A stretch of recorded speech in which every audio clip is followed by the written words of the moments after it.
I thought they were advanced. They're like rural stuff. New Hampshire. It's a big tool.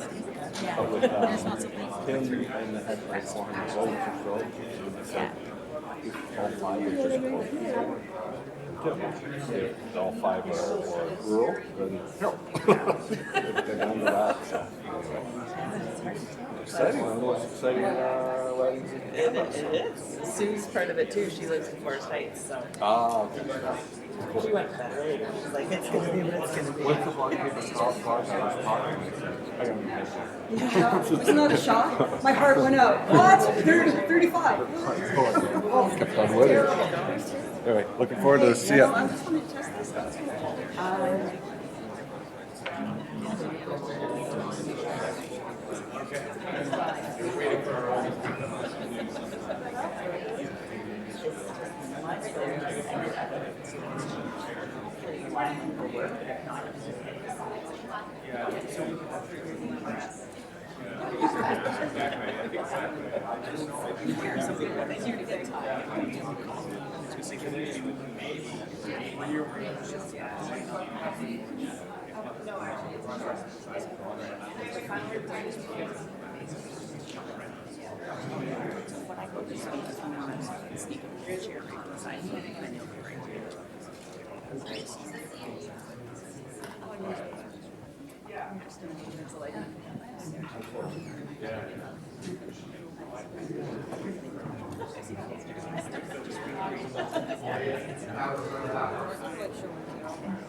Okay, I'll call the Planning Works Committee meeting to order. We're going to slow things down here a bit, and but I plan on having you out by noon, so we'll be fine.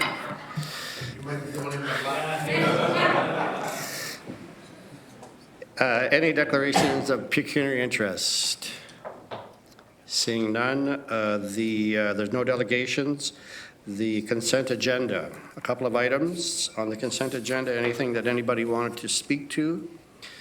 If not, I'll entertain a motion to approve the consent. Councillor Kiefer, Councillor Strickland. All in favor? That's carried. On to the regular agenda then.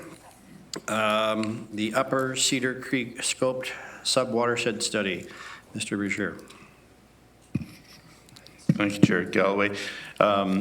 This is a project that's been we've been engaged in for some time. The purpose is to help us coordinate the development of this particular area with the GRCA and area municipalities and our development partners.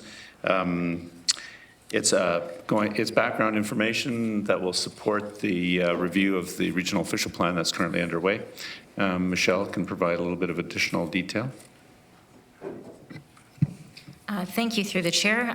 Matrix Solution was hired and worked collaboratively with the region and the GRCA with input from the Township of North Dumfries, as well as communications with the City of Kitchener.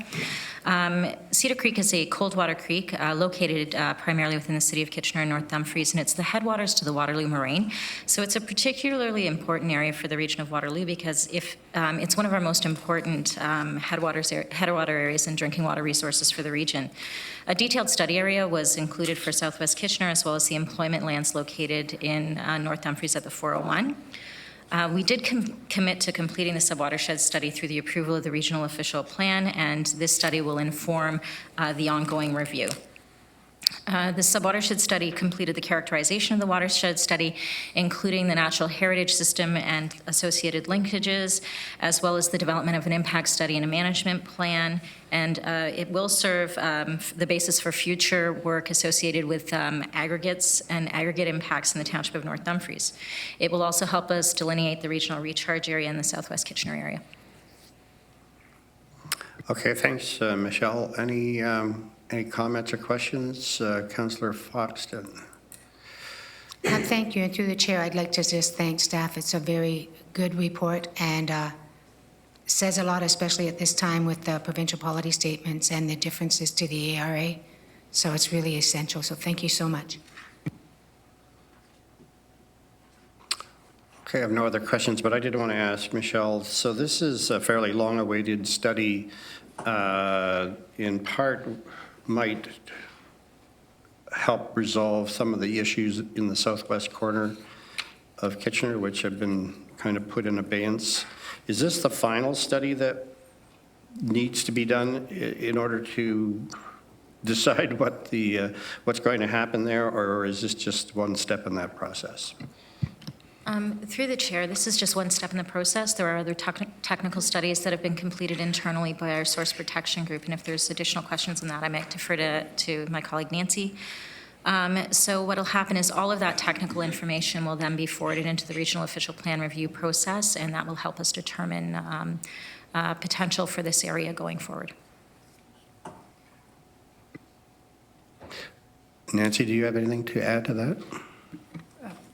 Yes, so the hydrogeological team, they did an assessment on the Strasbourg well field as well as groundwater modeling, and are working on the assessment of how that area is impacted and whether or not it would be considered a recharge area in future, or and we'll looking to bring a report forward to council on that matter.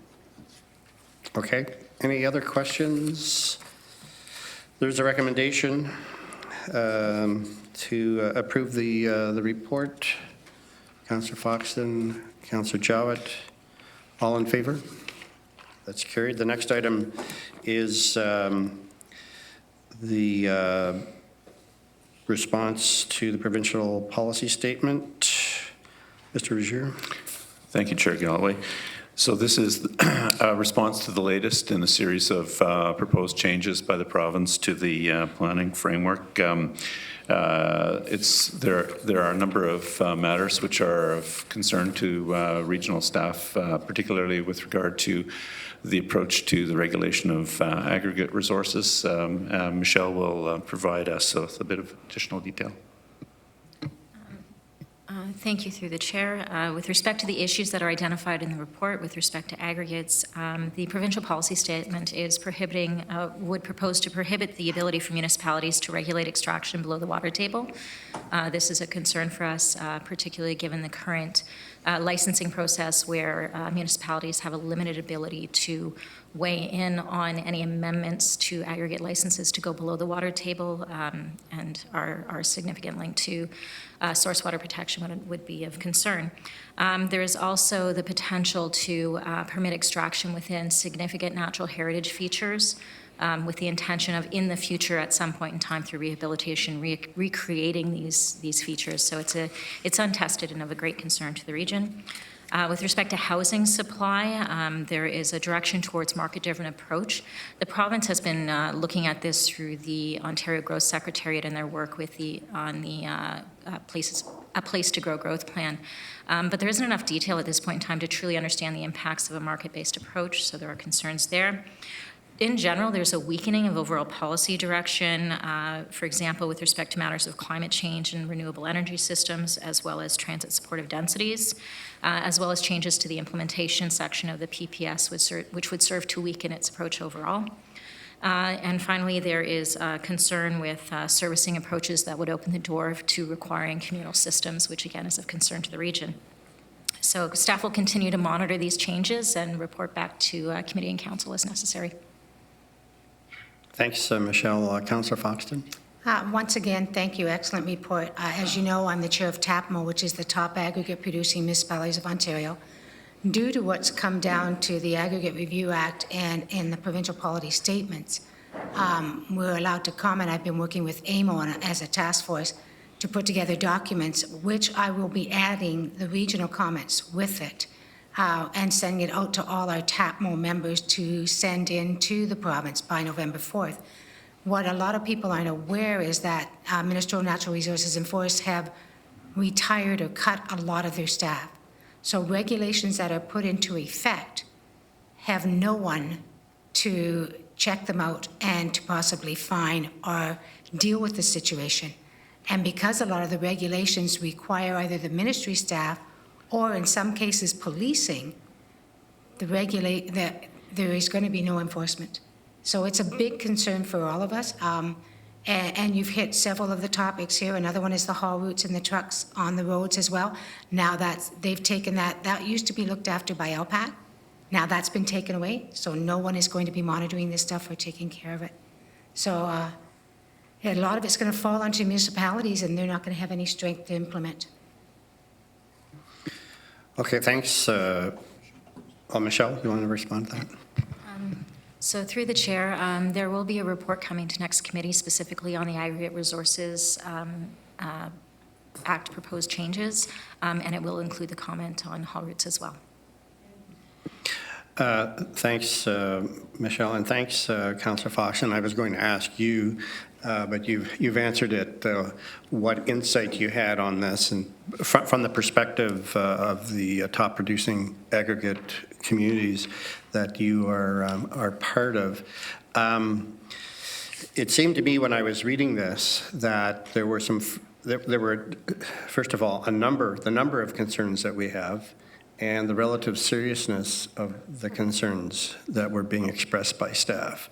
So I'm wondering if there is anything else we should be doing in terms of advocating for this. I mean, this is obviously one thing, but whether or not there needs to be, you're saying AMO is engaged in this?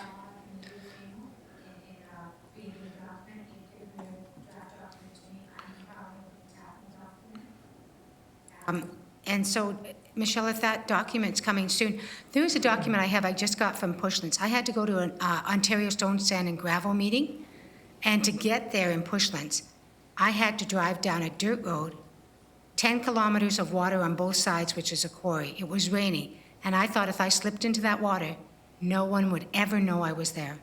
And I have an aerial map of the area that I will send to you if you want to include in your documents, talking about how, they treat every pit different, okay? So it's on its isolation. Right now in North Dumfries, there are 4 operators taking over a whole concession. And that's what's happened in Pushlands. They had 8 different operators along a stretch of area. And now it's 10 kilometers of water on both sides, no land left, no houses, and a real detriment because those roads aren't built up or taken care of or even gated off so you don't fall in the water, because there's nothing there to drive to except one house 10 kilometers down, which is house 4 OSSGA, which is Ontario Stone, and Gravel, and it's surrounded by water. And this is a real issue. If you look at this aerial map of Pushlands, it is a massive area that has become water with dirt roads here and there. So I will send you that aerial for your documents as well. Thank you. Chair Redmond. Thank you, Chair Galloway. First of all, Councillor Fox, and thank you very much for not stepping in the water, because we would really miss you. Second of all, to say that this is actively being pursued by another working group through AMO, so we are certainly giving feedback on all fronts to the government to say that there are unintended consequences. For instance, one of the improvements that the minister thought was here, or that the government did when they brought it forward, was the fact that if they wanted to change aggregate operation, they now had to reapply. They couldn't just do an amendment to their current agreement. And we pointed out that because we are all legally responsible as elected officials, there isn't a municipal government that wouldn't go to LPAT immediately to make sure that it wasn't impinging on the water table. So we continue to work with the government on, and it's a different working group than the one you're on, but certainly relying on our excellent staff to give technical advice that we are then imparting to the government. Councillor Foxton. I'm also attempting to work on, and if you can assist in this in any way, Michelle, is that you will see the aerial photo of Pushlands and the massive amount of water. If we can say in a certain density of area, only one pit can go below the water table. At the other aggregate is needed to filter our water.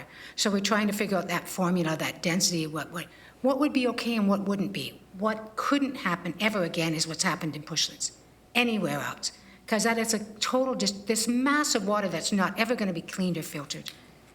So we have to work out that type of formula and say to the province, okay, we will allow you to go to the water table 1 out of every 20 pits, and they have to be like 15 kilometers apart, and things like that. So we have to work out some kind of rational figure. Thank you. Okay, Anita Mover, Councillor Foxton, seconder, Councillor Armstrong. All in favor? That's carried. The next item is the Smart Waterloo Region update. Mr. Chandy's not here, so Mr. Berger is going to do that. Thank you very much, Chair Galloway. Council will recall that we had a very intensive process, community-wide process, to develop a proposal for Smart Waterloo Region and the Smart Cities Challenge that the Government of Canada had initiated. We were not successful. However, we've engaged our stakeholders, our partners in that project, to determine whether or they are interested in proceeding with a project and of what nature. We found that they were still very committed to the concept of a Smart Waterloo Region project, and we've come up with a proposal, an approach that we would suggest taking to structure a coordinated effort with our municipal partners, with our not-for-profit partners, and with our technology company stakeholders.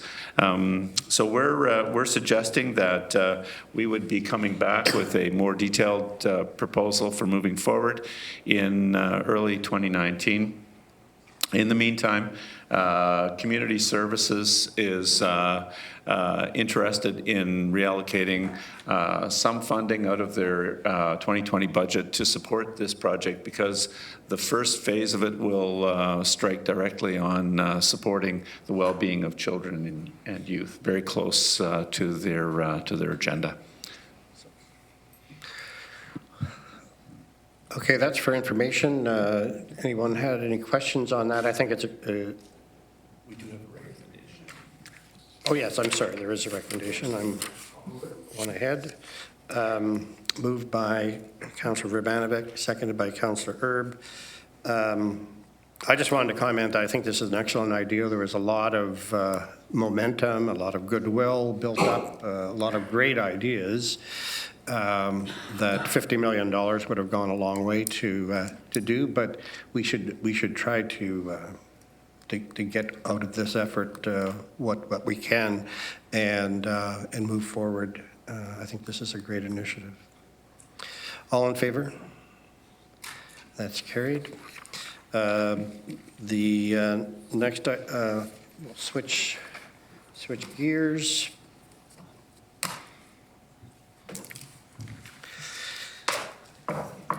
So the first item for the works part of the committee is the ION update. There is no presentation on the update. There's no recommendation. Of course, it's there for information. Did anybody have any questions or comments relating to it? Councillor Strickland. Thank you, Mr. Chairman. I'd just like to congratulate staff and our private sector partners for a very smooth launch. I know that we had some minor difficulties with the fare management system, but compared to neighboring municipality, not neighboring, but another municipality in Ontario that launched their LRT system, actually it was quite late, and they've had significant problems in Ottawa with the doors functioning and people being stuck on the cars, and really frustrating many passengers in the Ottawa area. So we don't celebrate their challenges, but in comparison to how we've launched, I couldn't help but notice when I was in Ottawa how successful our launch has been compared to theirs. So congratulations to staff and all the team. Councillor Verbanovic. Thank you very much, Mr. Chair. And yeah, I too just wanted to congratulate staff. You know, I think many of the things that Councillor Strickland just spoke of are certainly true in terms of how well our launch went.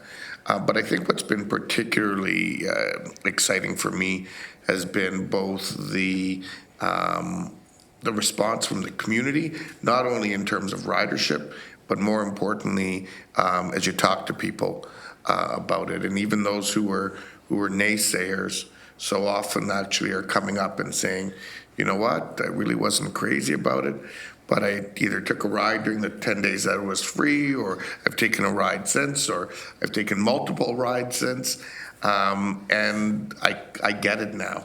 And I think that truly is the success of the approach that we took, and I think what will no doubt bode well as we go on into the next phase to Cambridge, and whatever phases may follow after that.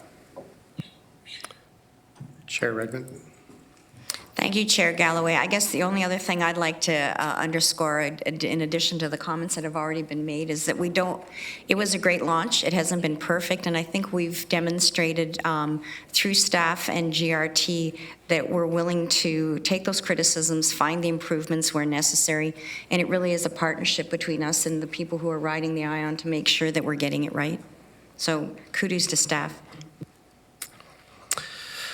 Okay, I'd like to make a comment or two as well. I want to also thank staff. It didn't seem like spring was that long ago, but it has been almost 4 months now, and or it has been 4 months now, and it has gone exceptionally well.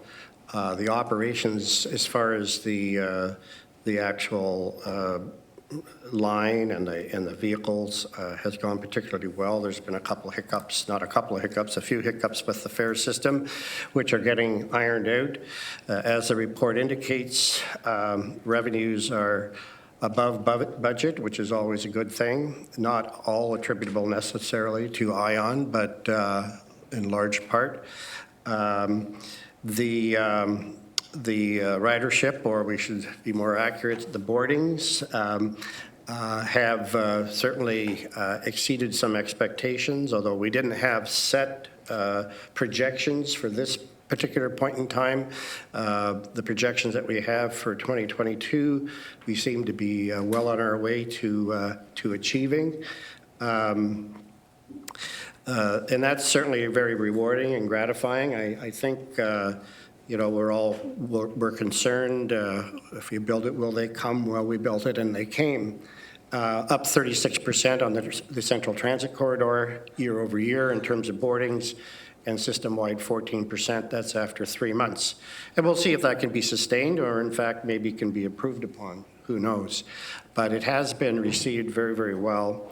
The trains have operated quite well, notwithstanding they're still updates and modifications that are ongoing, but those really don't affect the actual operation that the people see from day to day. And the possibility of improving the frequency of the ION certainly is something that we'll look forward to when that is able to be completed. But all in all, the launch has gone exceptionally well. And I, too, want to thank staff for all the great work that they've done, and our private partners as well. We may disagree from time to time with our private partners on certain issues, commercial issues, of course, which, of course, we anticipated, but they have actually been very good partners in terms of the launch and the operations of the ION. And I would also like to reiterate what Councillor Verbanovic said in terms of the number of people who are expressing their approval. I've had quite a number of people stop me. I ran out of the Oktoberfest pins. I got resupplied 3 times, but people are really excited about it in the community. People stop you on the street at Oktoberfest, a number of people. Oh yes, there's still some people who don't quite appreciated, but it's been quite gratifying in terms of the boardings. And of course, the primary purpose of ION is the intensification, and that is going particularly well as we see new cranes going up on a fairly regular basis. Somebody indicated that if we had a regional bird, it would be the crane. So I hope that continues, and it appears that it will. And the two main objectives of ION, at least at this point in time, certainly appear to be being achieved. Okay, the next item then is the waste diversion education update, and we have a presentation.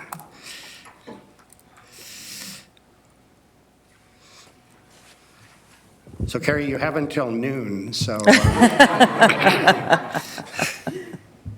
But that would be career limiting, I think. It might be, yes. I got that impression. Good morning, everyone. We're very happy to be here this morning to continue sharing some more good news about what's been going on with waste. I do have a brief update on some of the provincial regulations for the Blue Box program. And of course, because the province is talking about changes, we're seeing a lot more information about the Blue Box and recycling in the news. It's very exciting for staff. Our residents seem to be the best informed that they've ever been about the impacts of what they're doing and what's happening. And at the same time, there is a little bit of confusion because so much is different across not just the province of Ontario, but of course across Canada as well. So we want to share with you the good news around the region of Waterloo's Blue Box program and our diversion, share with you some of the myths and facts and how we'll be combating that with our residents and helping them understand the importance of what we do and why we do it. And as well, we have some new tools available to help them moving forward. With the changes, we did get some dates from the province. We can expect to see the development of the new regulations around the extended producer responsibility for the Blue Box program by the end of 2020, early 2021. Of course, it is the detail in those regulations that everyone is holding their breath and waiting for. Once those regulations are in place, there will be preparation for the transition, and they do plan to implement that transition between 2023 and 2025.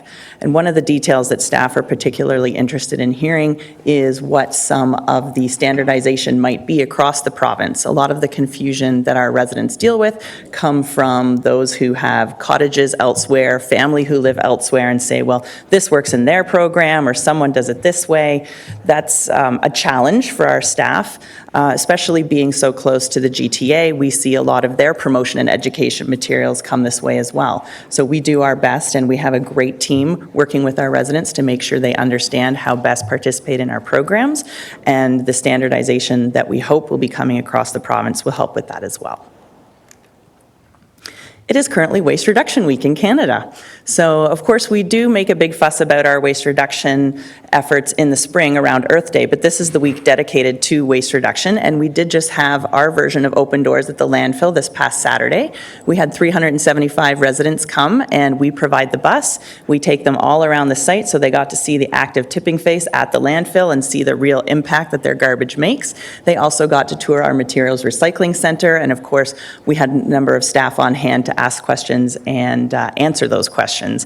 And some of those questions that we're hearing throughout the community are definitely related to the Blue Box. One of the things that keeps coming up is that we hear that the Blue Box program is broken, and that's why the province is making changes. In the region of Waterloo, I am happy to report that our Blue Box program is far from broken. We had a record-setting year in 2018, and hopefully you've all had a chance to view our colorful annual report that came out. Our diversion rate was reported earlier in the spring with the TNES annual report, but we've achieved a 65% diversion rate, meaning that out of all of the items we collect from our residents in our programs, only 35% are going to landfill, and the rest of it we're finding sustainable other options for. And that does make us one of the top municipalities in the province of Ontario. This is just not meant to be read, but I encourage you to go through the information. There's not just information being shared through the annual report about our numbers, but there's also information about how our programs work and why they're in place, information about our gas collection system, and lots of other interesting details. And we hope this will be a tool that we can share with residents in the community that will help answer some of their questions as well. In addressing blue box myths and facts, some of the biggest issues that we're hearing are concerns about where our recyclables are going, whether the efforts that people are putting in their home are actually making a difference. Is it worth actually using the blue box? We all recognize that it does take added effort to make those changes at home and make sure that things aren't just going into the black bag. It is making a difference in Waterloo region, and that's where that 65% is coming from the green bin and the blue box. The success of our markets, we hear about China not taking mixed recyclables anymore, other municipalities having trucks in parking lots because they don't have anywhere to take their recyclables. We have stable markets for our recyclables. Everything that we're collecting in Waterloo region has a home. Right now, everything coming out of our materials recycling center is going somewhere in North America. And the continued success of our program is due to the work that our residents are doing at home with the two-stream sort. So the fact that we ask people to begin that separation process at home into the two different containers really does make a difference, because that impacts the clean material that comes out of our building, and that's what the markets want to see. So at the moment, we are seeing some impact from revenue, simply because there is a lot more material available in the North American market. However, aside from that impact of revenue, we do have a home for all of our materials. In speaking with residents, we are really trying to emphasize the importance of the clean material in the blue box. So, sometimes we hear from people saying, I didn't think that rinsing the containers matters. Well, it's always mattered from a health and safety perspective from the poor men and women who are out there on the trucks sorting that material, but it also does make a difference in the materials coming out of the materials recycling center and the potential revenue we can get for them. But the other emphasis that we're putting on for people, residents understand that contamination is things that don't belong in the blue box, such as styrofoam or chip bags that we don't have a home for. What we're trying to get them to understand now is that contamination is also the right recyclables in the wrong container. Someone who wants to purchase a bale of PET plastic from us doesn't want to have any plastic film contaminating that bale. So even though we have a recycling market for plastic film, we need to make sure it's kept separate from our containers. And that's some of the focus that we're having right now with residents. To help residents, everyone has been very excited about using our app for the last couple of years. We have had a bit of challenges in the last year with our service provider for the app, and one of the things we have been working on over this summer is we are actually going to be making a change with our app service provider. The new app will provide all the same functionality that our residents love, such as the search function and the ability to set reminders and get their own personalized calendar, but the WasteWhiz search feature that tells you where items go and the proper preparation will be completely customized for Waterloo region. Our staff will be updating it, and every time we get a phone call, whether through the call center or whether our staff are out talking to people and there are confusion, we can then take that information back and update the app and try and clarify that for everyone.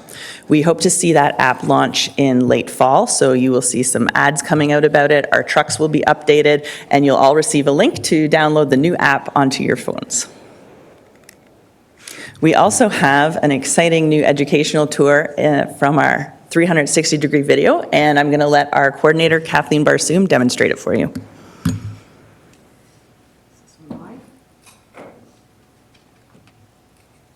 The tour itself you can find on our website. It's pretty easy to get to. You can watch it on your laptop. You can watch it on your cell phone. If you guys happen to have your VR glasses, please put them on too.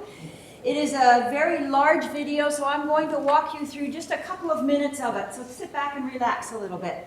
The goal for this is to educate our residents on areas they cannot see when they come into the tours. And I assume all of you have been on the tours, so you know this building is our recycling building. The recycling sorting center. I'm going to take you in there. There is our tribute to Niall Ludoff, father of the Blue Box. We're going to go back up into the sorting center. And by the way, if you're impatient like me and you go click, click, click, click, click, click.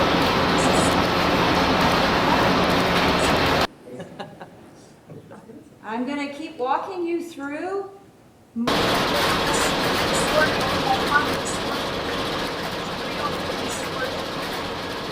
end of the process. I do want to take you over to the back wall where you do not see on our process. Now, we ask residents to sort into 2 blue boxes. One is the paper and plastic box that is empty on one side of the recycling center. All containers are emptied onto the second side of the container, or second side of the building. So here you see the trucks coming in, releasing their containers. Oh, thank you very much. That is where the container side starts. Whoa, I'm getting a little dizzy here. Use the arrows, Kathleen, use the arrows. Here we go. Let's get back to where we should be. The material is dropped off. Again, we rely on our residents, and we're thankful to our residents for such a great job they do putting containers only into this blue box. The containers are fed into the conveyor belt that go up into that first sort room. The first sort room, their job is to pull off things that should not be there. And we're going to get this to go. It's a little slow. And again, I'm clicking too many times.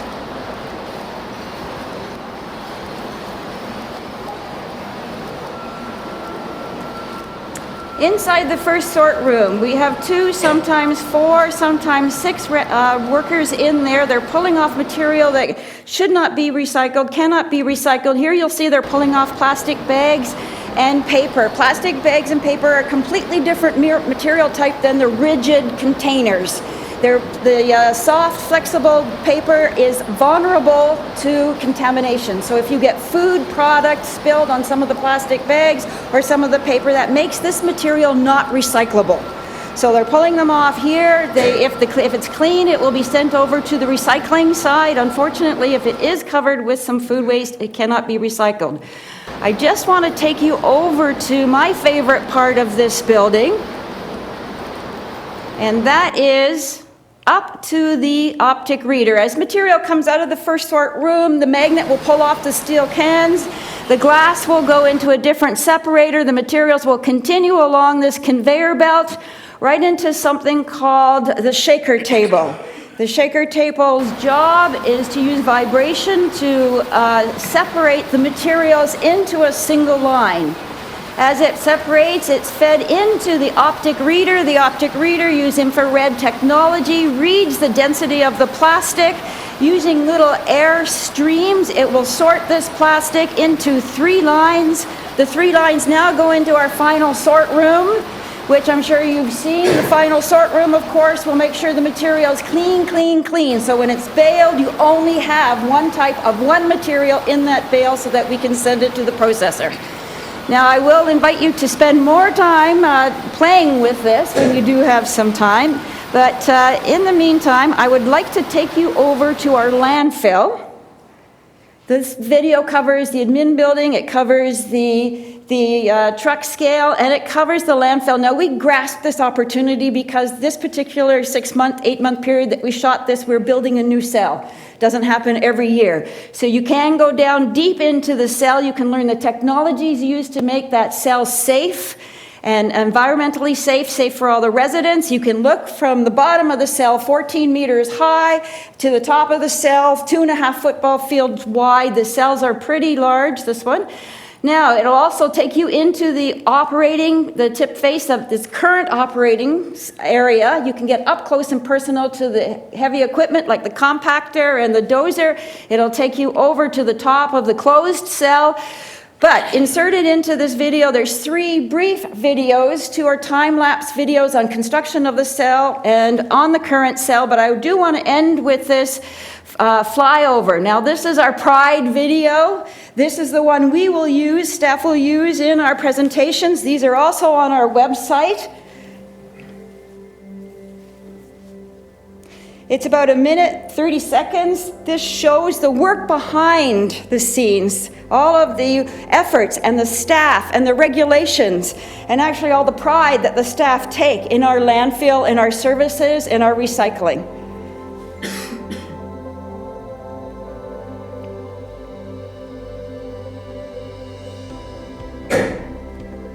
Has the landfill never looked better?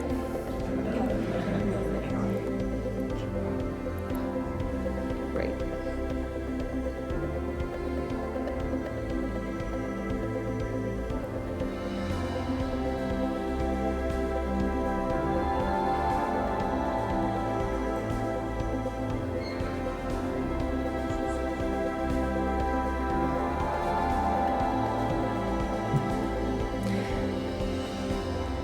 All right, I also want to point out that in each and every click-through on the top right corner, there's a Region of Waterloo logo. That will take us to the website where you can access WasteWiz or any other information that you want to learn. And it will also, you can close that and it takes you right back into the tour. So I do invite you to take some time if you want and play with that. Take it home to your kids, let them play with that. Thank you very much. Okay, thanks, Kathleen and Carrie. Never did I think that garbage could be so soothing. So exciting. Anyways, thank you for the presentation. Councillor Jaworski. Thank you through the chair. I know it's been wonderful. My grade 5 counselors appreciated the tour Kathleen did for them last year, and I was a bit disappointed I didn't see the wall of shame in the recycling center where it shows propellers and auto parts and things that have gone through there. So that's just a great tour, and great to see it online. And Deanna's tips that she's been putting out through Recycle Coach, WasteWiz, those are handy, good to read, and I think it's a good way to get people educated and that on recycling. So on the pre-sort, how good are we doing? Would you say is it 1 in 10 residents needs more education, 2 in 10 residents, or are we all a little bit culpable that we don't get it all right all the time? I think the easiest answer to that question is we all have some room for improvement. I think our biggest challenge is because we're the home of the Blue Box and we've been doing it for 30 years, we all talk to people who are like, I love the Blue Box, I use it all the time, I do everything possible. And then Kathleen will say, well, did you know this can go in? And I did not know that. Or are you separating your plastic bags from your containers? Well, I thought it was all plastic. I thought it could, so we have a little bit of, people think they're experts because they've been doing it for so long. So there's always room for improvement with all of us. But the sort that we do, that the people do at home, the crews on the trucks are actually going through the material to make sure that sort, and we do audits at the plant to make sure that the crews are emphasizing that sort as well. And it's been several months since we've had a failed audit. So we're doing very well. The biggest challenge is actually our carts coming from the multi-res because those aren't being seen and sorted by hand. Good to hear, and I think the Marketplace TV show a few weeks ago kind of said, there's a question whether recycling is even worthwhile anymore, and that was unfortunate because, as you said, some places it is working well. So. But could I add that despite what we're hearing elsewhere, that our program is very successful. A lot of the material coming out now will tell residents that 90 to 95% of our collected Blue Box material is getting recycled. Great. Wonderful. Thank you. Chair Redmond. Thank you. A great presentation, and your enthusiasm is infectious. It's really terrific. What my comment was actually going to be what you just said. I think the fact that all of our recycled materials and things that are collected through waste management have a home, because I don't think that's a message that's particularly universal or well understood. And having just come through a federal election, as we all have, and knowing what an emphasis there has been on climate change and being good stewards of the environment, this is a terrific news story, and we need to get it out to kids through education. And my question would be, if I have a pizza box that has grease on it, can I recycle it, or what should I be doing with it? If you have food product or grease, heavily greased on the pizza box, rip it up and put it into your green bin. If it's still clean, please recycle it. Thank you very much. Councillor Foxton. So we try really hard. So I have a separate bag for my plastic. But it's now that they say if it's crinkly, if it makes noises of plastic, or it's hard, then it's not. But you take a plastic bottle, but you don't take crinkly paper. But saran wrap or stretch and seal you don't take, but this you do. And I find all plastic crinkles, so I'm really confused as to what puts in. That's definitely one of the challenges that we have, because it's easy to say pop cans, because whether a can comes from Pepsi or Coke, it's still an aluminum can. Even if we say, cookie wrappers or cracker wrappers, those are all different. So we try and focus on the type of item. So your outer wrap from your bags of bread, your bags of milk. And unfortunately, people don't like to hear this, but the message is, when in doubt, leave it out.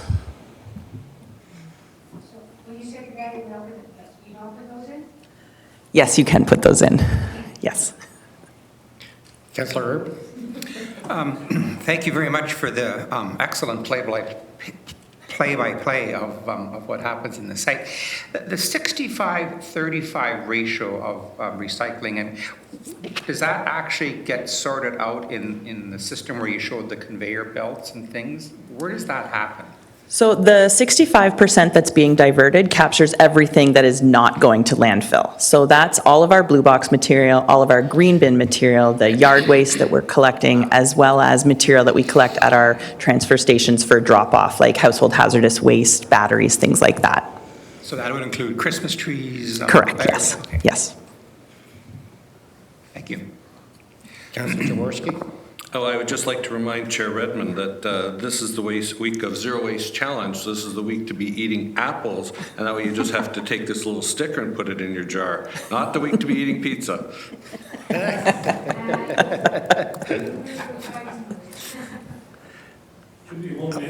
Uh-oh, I think Chair Redmond has a comeback. I was debating whether I would do this after other business, because I have to say that Councillor Jaworski did give me cause to ponder when I entered into this REAP Zero Waste. And my mason jar is looking really full, so I think I'm just going to stop eating for the rest of the week.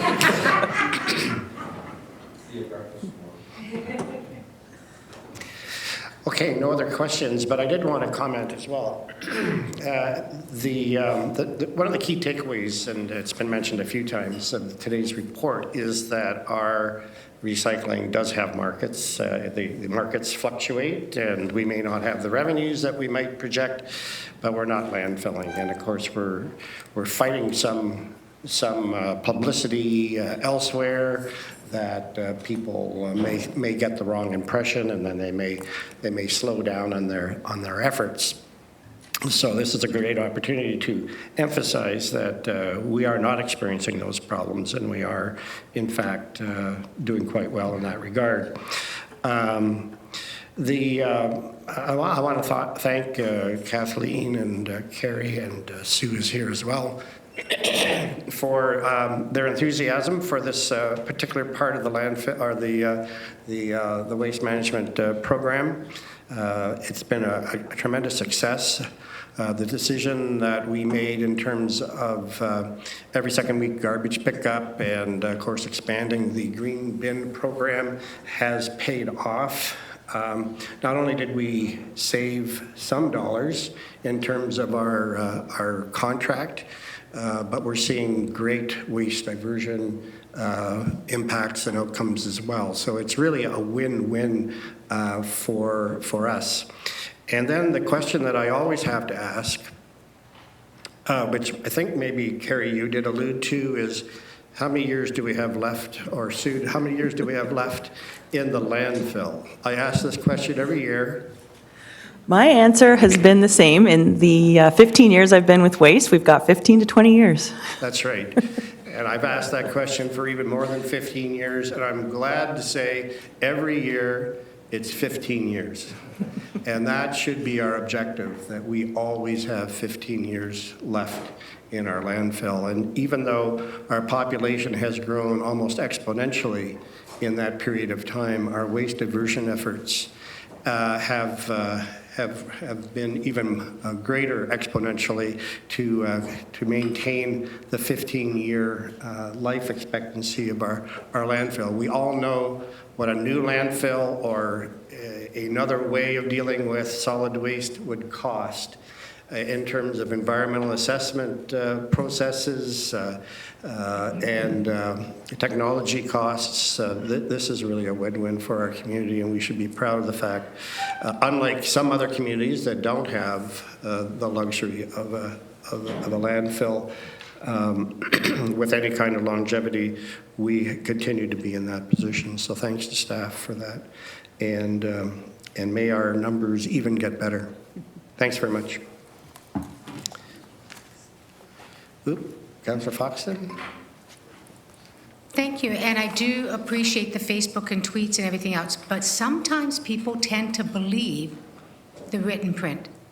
So if you can reach out to the local newspapers, such as the Air News, such as the Kitchener paper, and get in there, and not as an advertisement, but have them come here and do a story on it, on our success story. Is it working? Or bust the myths, you know, because people really believe this China crap. And if we don't get it into the written print, a lot of people hold on to that written print, and I think it may help. Thank you. And there was one more thing I wanted to say, and I wanted to thank staff, I think on behalf of all members of council, for dealing with some of the inquiries that we all get. I know when I get inquiries from residents who aren't happy with one or another thing that's happened with their recycling, composting, or garbage, I know where to send it. I know it's going to be taken care of expeditiously and almost always to the satisfaction of our ratepayers. So we appreciate the work you do for us in that regard as well. Thank you all.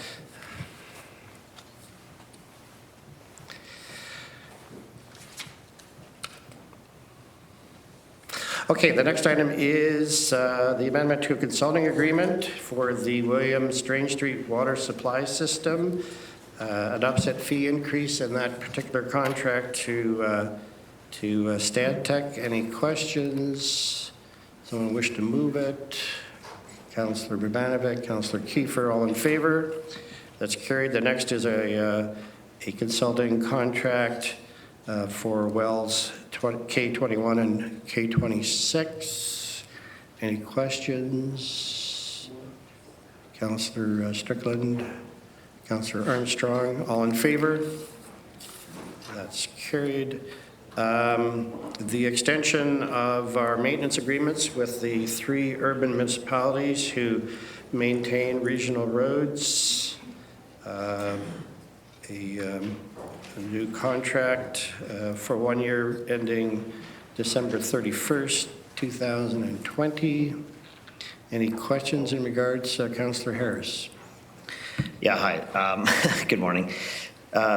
Just wondering, because of our service review that we are and have engaged in, knowing that this is one of the items that are going to be automatically reviewed, I'm just wondering if this makes all sense to, I guess, to extend 1 year. I know there was a mention that the governance review was also a factor in the 1 year extension, but just wondering if the service review has also been additionally factored into this 1 year extension, or if there's a month-to-month that can happen.